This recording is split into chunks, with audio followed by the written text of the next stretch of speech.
What a great series you guys have stumbled into. Midori, I'm going to start with you. What attracted you to the role of Lily?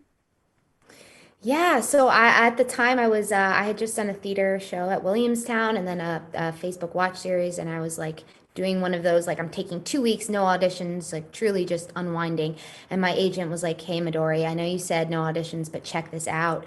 And then I read it and I was like, "Ah man, I have to go in for it." And I think what attracted me is in the audition sides, it was the scene in The Strand where she's just talking about Franny and Zoe and why it's such a good book and why it's better than another book. And she was so verbose and had so much to say. And she's very, yeah, she's intellectual.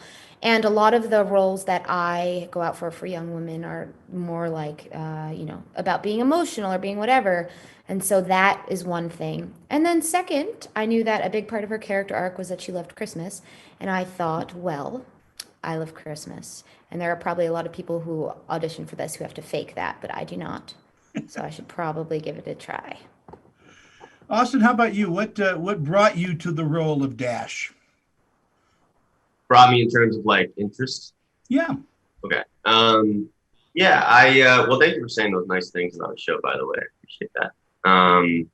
And yeah, I think I thought there was a good story there, reading it. And then as well, I like the producers, Sean Levy, 21 Labs. I do respect their work. I thought it was really good work. And then I also thought Dash was like pretty interesting character. He had like a lot of abandonment issues and certain stuff like that. And also he also has like a journey throughout the series. So yeah, I would say it's like a combination of all those things. Shooting a romantic, kind of series at Christmas in New York has got to be a dream come true if you love Christmas, Midori. Yeah. Yeah. Yes, it was. It was cool. It was cool. I felt lucky because, there were times when it was like October. There's this story about this woman who was walking by and she saw that we had the Christmas trees out and she was very mad. She was like, "Oh God, it's too early." And then I was like, "It's for a show." She's like, "It's not even Thanksgiving." She was really ticked off at us. But there were like I have memories of shooting Christmas scenes in October, and they had the fake snow on the side, like the banks, and they had Christmas trees up, and I kind of took it on myself. I was like, all right, I have to get in the spirit and make everybody in this crew right now believe that it's Christmas. And so it was fun. It was fun, and it kept things, I think. I don't know how you feel about this, Austin, but I think it kept things rather joyous and light around set because it's kind of hard to be grumpy when you're, shooting a holiday rom-com. When it's Christmas, yeah, it's hard to be It's grumpy. Christmas. New York is definitely a character in this series. What was it like working in New York?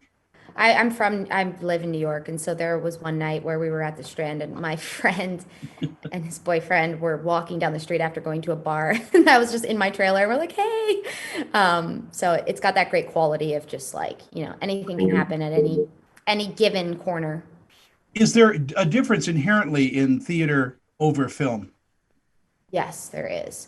So, and I've thought a lot about this, obviously, and I think that in theater, you really have this third character with you at all times, which is the audience. I mean, I'm sure, as you know, you see plays and like night from night, whether somebody's coughing or whether they're really leaned in, whether it's a younger audience or an older, it's just going to affect your performance. And I think the key difference between that and film is that that goes away and it really is just a more intimate experience.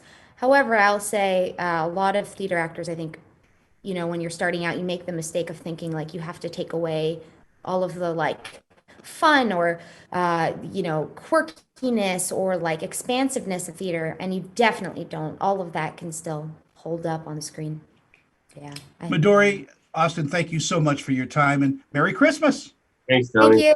This celebrity interview is sponsored by I'm Annette Civarella with Pia Anderson Moss Hoyt, Utah's leading entertainment law firm, serving clients nationwide. We provide solid, attentive representation focusing on minimizing risk, reducing cost, and protecting the reputation and privacy of our clients. Our goal is to provide you with the legal representation you need to make the right decisions and to protect you and your creative works. Call or email me for a free consultation.